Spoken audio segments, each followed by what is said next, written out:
The Game. A short story. The green malachite ring was glowing with a bright green light, and for some time that was all there was. The green light of balance, I remembered. Red is the flame of chaos.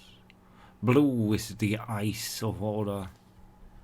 Green is the balance of life. Then a change of scenery. I'm standing on a forest clearing. 2 moons, one purple, one blue, shining bright above me in the night sky. I know it is not a real place. Someone created it. I was on this clearing before, but then Earth moon shone above it. Out of the wood emerges a person. He seems like a boy of maybe 12 years in human terms, but I know him. He lived long before Earth's star was born. I bow to him just slightly, for even though he is far above my status, self-humiliation is not a virtue among my people. At least that part I still recall. Sarasai, I say calmly. He is my grandfather's father, from the first generation, the firstborn, first after the created ones, the 221 made perfect by the Asians. We who belong to the races of the unchanging, the immortals, those who are constant, living in worlds before duality came to exist, before life was on the changing wheel of time. We are in an ever same presence, and so we're all like us, and all their worlds, and so they are and will be forever. Or so we believed. I sit on the clearing with Sarasai, white hair, face like an innocent child, smiling so softly, walks towards me in his white and blue robes and sits across me. So we sit, meditate in silence in this place he created to meet me. A place that will cease to be once we left. Such is our power. So, you have remembered, Enderiel, he says with his melodic voice, eyes of a blue for which humans have no word, skin almost as white as his hair. I nod. I did in fact. So the restoration of my memory is complete. He laughs. Friendly. No, child. Not yet. But you have stepped out of the shadow now. But a road is still ahead to go. There are things you yet do not remember. I will fill one gap now. That is why I have called you. He pauses. It was many eons ago. I was there in this meeting. You must know. Whether you will tell them, however, is up to you. I consider a moment. Will it make a difference if I tell them? Sarasai shakes his head. No. No, it won't. And that is the biggest irony and tragedy of it all. For they were made to prove a point. The point that changed can be achieved. They who were created only for that very purpose demonstrated us, the unchanging immortals, that even they cannot change. But that is the ending of the story. Even we do not know yet. It is merely what now I came to believe. Here is the start of the story. He paused, closed his eyes, and began to relate his tale. As you know, at the beginning of time and existence itself, the divines split in two. The great accident. Gods of chaos and gods of order. Known by many names in unending worlds, each side, each faction tells the story different, and it was even before me when they split. One of each race of the immortals, and some of the elder races were present when Ashura, Lord and King of the gods of order, had finally cast down and chained Kingu, warrior god of the gods of chaos. For such was Ashura's will that immortals and elders should decide his fate together. And it was Hajdur the Stormlord, one of the gods of chaos, who witnessed against his own brother, saying he, Kingu, had stolen the sacred tablets of the All-Mother and killed her. Having such witness, nobody doubted his guilt. But there was a problem.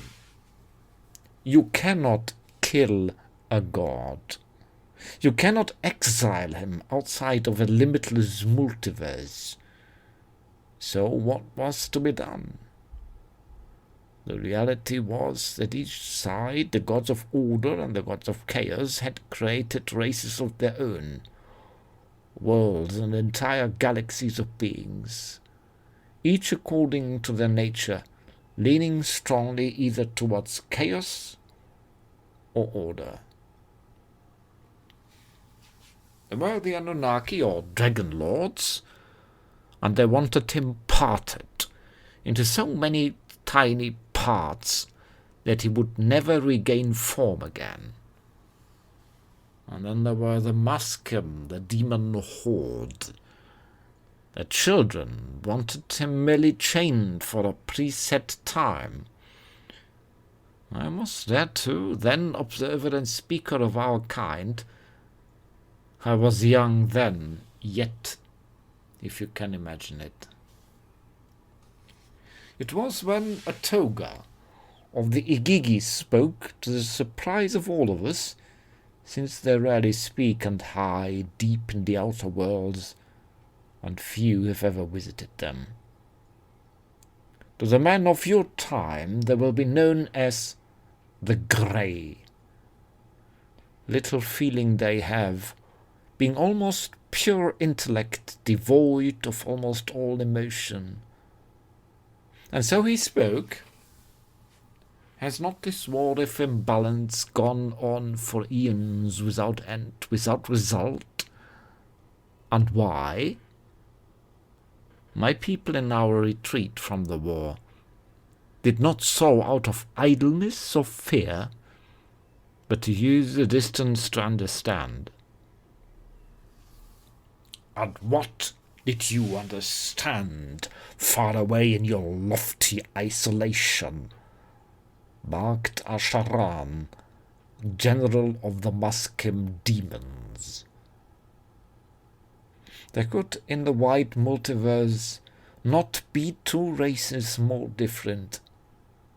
Igigi, pure ratio, devoid of all passion, reclusive children of order, and the Maskim demon horde, raw instinct, warlike destroyers for the pleasure of it, giving into every passion as it arose. The horde of chaos manifest. But the toga was of course not affected by emotion, so he calmly continued. We are all here at an impasse. All words, in all dimensions and all sentient species of the entire multiverse, have all one thing in common. We are all made. We were all created, set on a path to a distinct goal. The immortals to their unfolding, the elders in a lesser way but the same.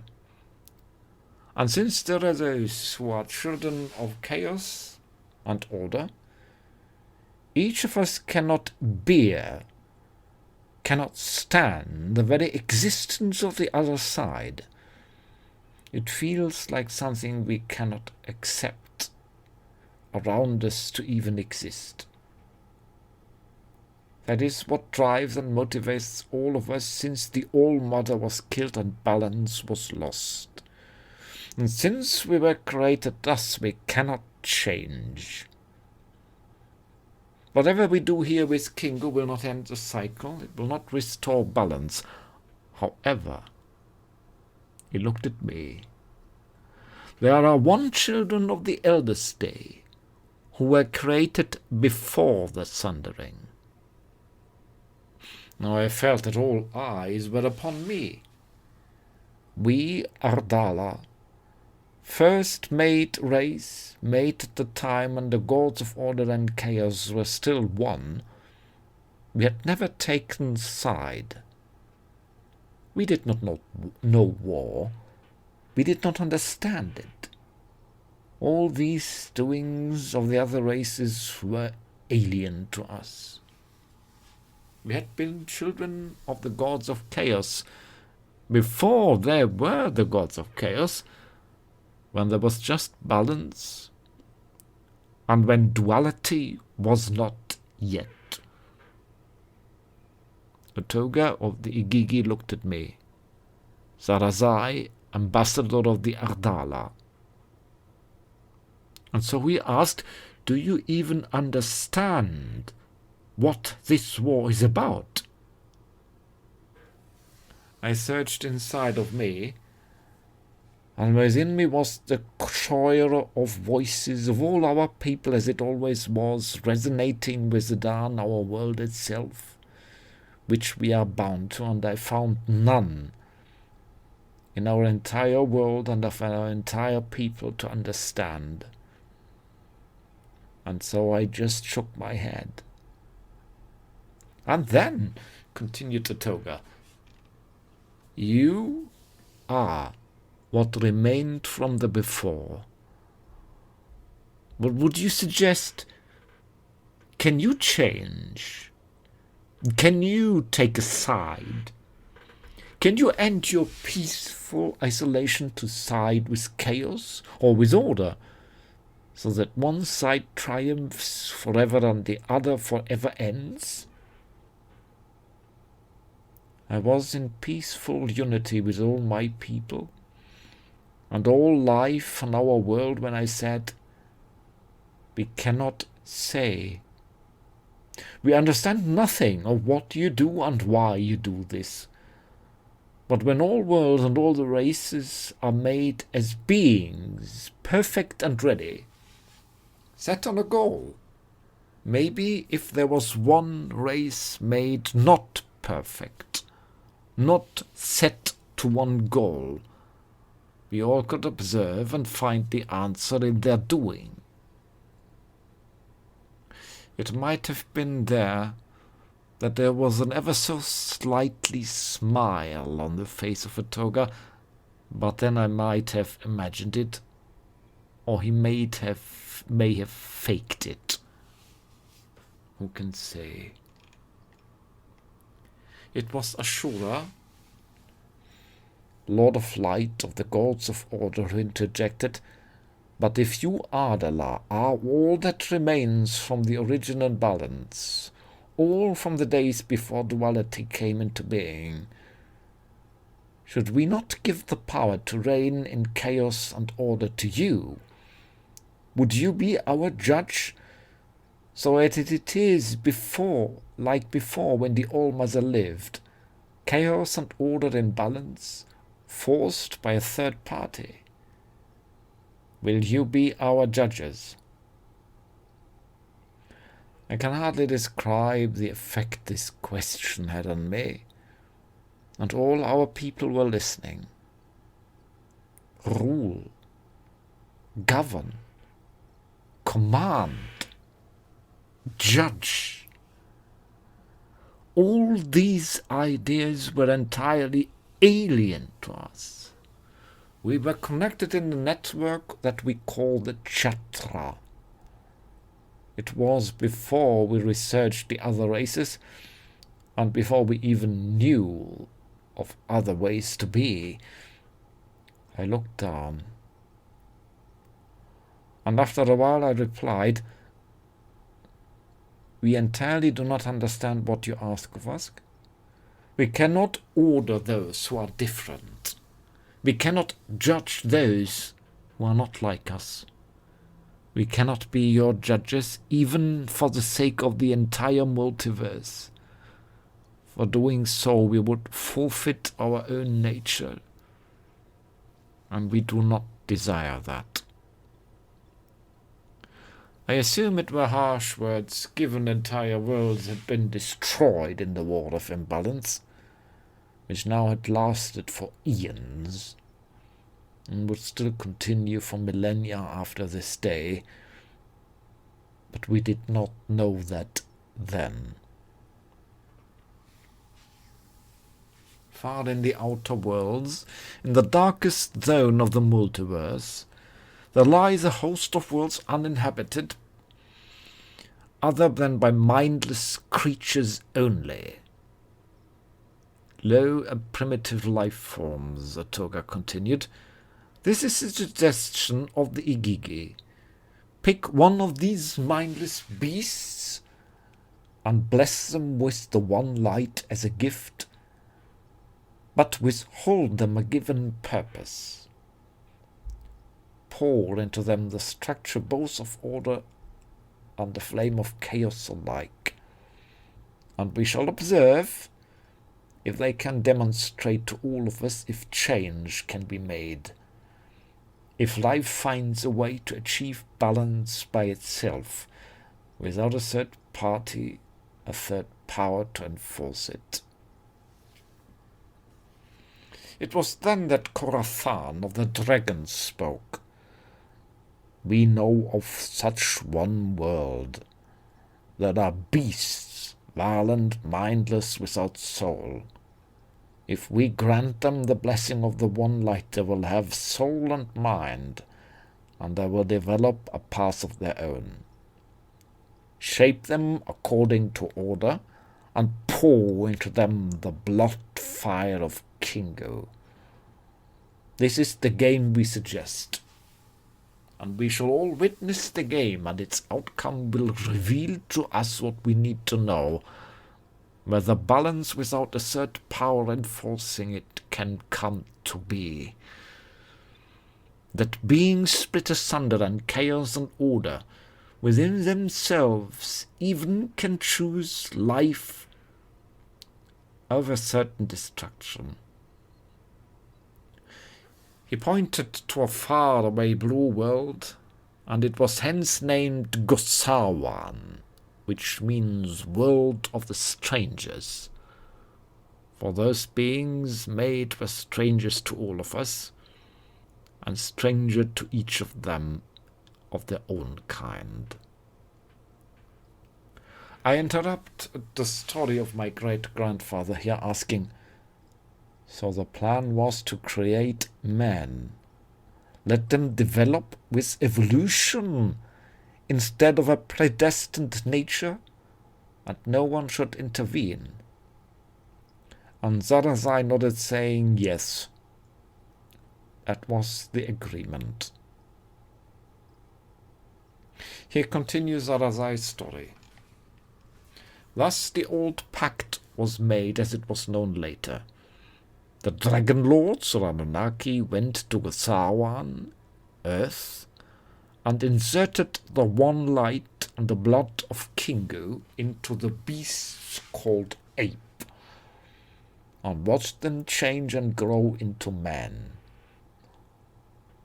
It was a long time in the perception of man. Short was it for us immortals. And for a time, the imbalance war had halted. The gods of order and the gods of chaos after that never fought against each other, and in so far the plan had been a success. But unfortunately, the children of them could not stop. I cannot tell you which side broke the pact first, and I doubt anyone now knows for sure. But it was broken, as you yourself know. For to Edan, our home, they came, refugees. Humans and dragons hoping to find a place to hide humans. For so they claimed that the Muskim demons had broken the pact and wished to destroy all humans to avenge and revive their fallen Lord Kingu. We could not go to war, for such was not our nature. But the lands in the west were empty at the time, and so we granted some of the Anunnaki and humans shelter there in the westland of Edan. And it was this mercy which brought unending suffering upon us, as you well know. One day the Muskim appeared and landed in the south, the great garden land, the beautiful land of Edan. As it was prophesied, the land burned to ash, but their crashed down and the garden land sank beneath the wave under their weight. They demanded we delivered the humans to them. But something had happened. The Anunnaki had not been content with leaving the humans here as they were, you see. They had altered the group they had brought with them, improving them. And the humans, having found shelter on Edan, now had little in common with the newly developed Homo sapiens of Earth. These Homo superior had far greater health, longer lifespans, greater intellects, and were much less ruled by primitive emotions. The dragons had pulled them to the side of order, and so in a sense they were out of the game. That is why today two humanities exist.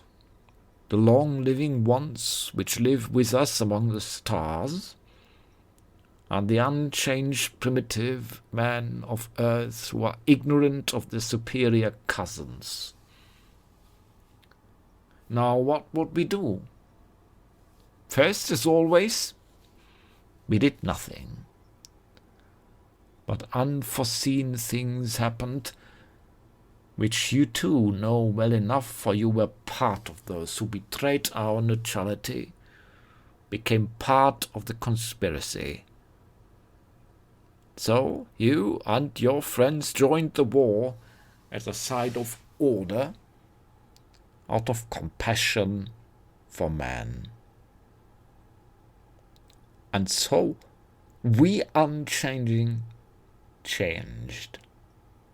We who knew not crime or envy, not war or evil, we suddenly went into war. Suddenly we understood how they felt.